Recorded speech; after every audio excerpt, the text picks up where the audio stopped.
मीमांसा civil service academy में आपका स्वागत है। ये लेक्चर हिस्ट्री का है। इसके पहले हमने समझ चुके हैं ऋग्वेद, उसके बाद समझ चुके हमने यजुर्वेद, उसके बाद सामवेद और ये अंतिम और चौथा वेद है अथर्ववेद। अथर्ववेद में जो कुल खंड है वो 20 है और मंत्र हैं 7260। ये उतना इम्पोर्टेंट नहीं है, आपको याद रखना है कि जो इसके रचनाकार हैं उनका नाम है अथर्व या अंगिरस, इसलिए इस वेद को बोलते हैं अथर्ववेद। क्या नाम है? अथर्व या अंगिरस। और इस वेद में हमें जानकारी मिलती है जादू टोना की, चिकित्सा और औषधि विज्ञान की, लौकिक जीवन की। और इस अथर्ववेद में ब्रह्म ज्ञान के विषय में हमें जानकारी मिलती है। इसका जो वाचन करता है पुरोहित, उसे कहते हैं ब्रह्म। इसलिए कभी कभी इस वेद को ब्रह्म वेद भी कहते हैं। तो कभी आपको नाम आ जाए कि ब्रह्म वेद किसका नाम है, तो वो अथर्ववेद का नाम है। क्यों नाम है? क्योंकि जो इसके वाचन करता है उस पुरोहित को बोलते हैं ब्रह्म, इसलिए ब्रह्म वेद कह दिया जाता है। इसलिए ध्यान रखना, अथर्ववेद का और एक नाम है जिसे ब्रह्म वेद कहते हैं। ये क्वेश्चन आपको आने की संभावना है कि ऐसा कौन सा वेद है चारों में से जिसे ब्रह्म वेद कहा जाता है, तो उसका नाम है अथर्ववेद। जो अथर्व नामक ऋषि हुए हैं ये अथर्ववेद के प्रथम दृष्टा हैं। इन्हीं के नाम पर इस वेद को अथर्ववेद कहा जाता है और इस वेद को अथर्व अंगिरस भी कहा जाता है। एक चीज याद रखना कि इसमें एक वाक्य दिया है, युद्ध का आरंभ मनुष्य के मस्तिष्क से होता है। युद्ध का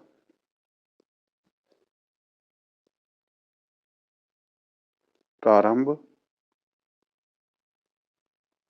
मनुष्य के मस्तिष्क से होता है। तो कभी आपको क्वेश्चन आ जाए कि युद्ध का प्रारंभ मनुष्य के मस्तिष्क में होता है, यह वाक्य किस वेद में दिया गया है, तो वो वेद है अथर्ववेद। ये ध्यान रखना, ठीक है।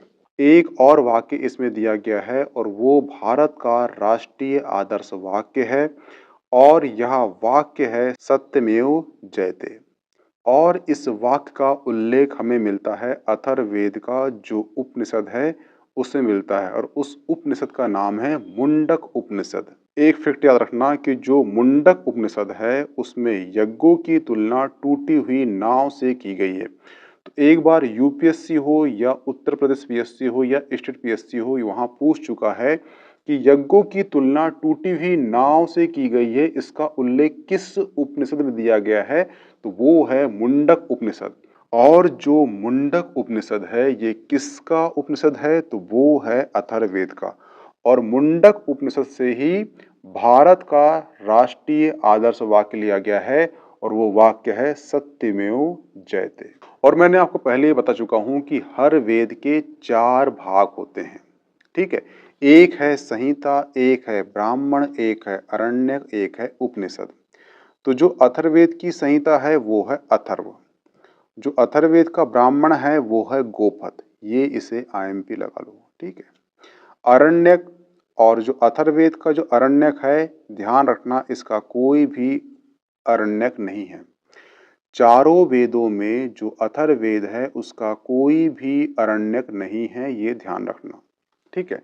जो अथर्ववेद का जो उपनिषद है वो है मुंडक उपनिषद या मांडुक्य उपनिषद और इसी में दिया गया है सत्यमेव जयते और इसी में यज्ञ की तुलना की गई है टूटी हुई नाव से।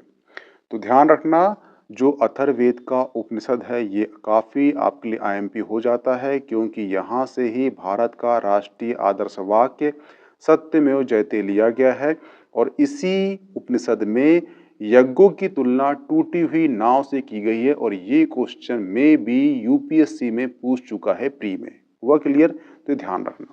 देखना, जो वेदों का समस्त ज्ञान है उस पे आधारित कुछ शाखाएं निकली है जिसे वेदों के उपवेद के नाम से जाना जाता है। यानी कि जो 4 वेद है, 4 वेद के आधार पर ही कुछ शाखा निकली और उस शाखा को बोलते हैं उपवेद।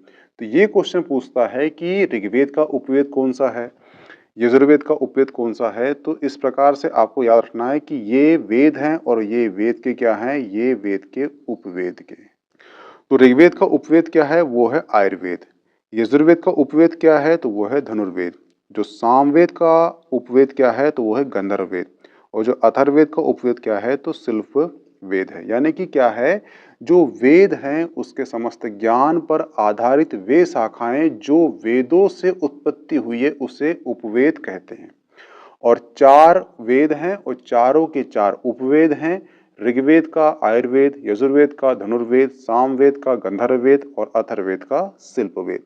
तो ये आपको चारों पॉइंट याद होना चाहिए। यहाँ पर आपका जो अथर्ववेद समाप्त होता है, यानी चारों वेद आपके समाप्त हो चुके हैं। इसके बाद हम सीरीज लाएंगे इन चारों वेद पे जो आधारित जो यूपीएससी पीएससी में क्वेश्चन पूछ चुका है उसे हम एक बार देख लेंगे। तो आपका जो 2025 का मध्य प्रदेश पीएससी होने वाला है उसके जो प्री क्वेश्चन है वो कहीं से भी बाहर नहीं जाएंगे।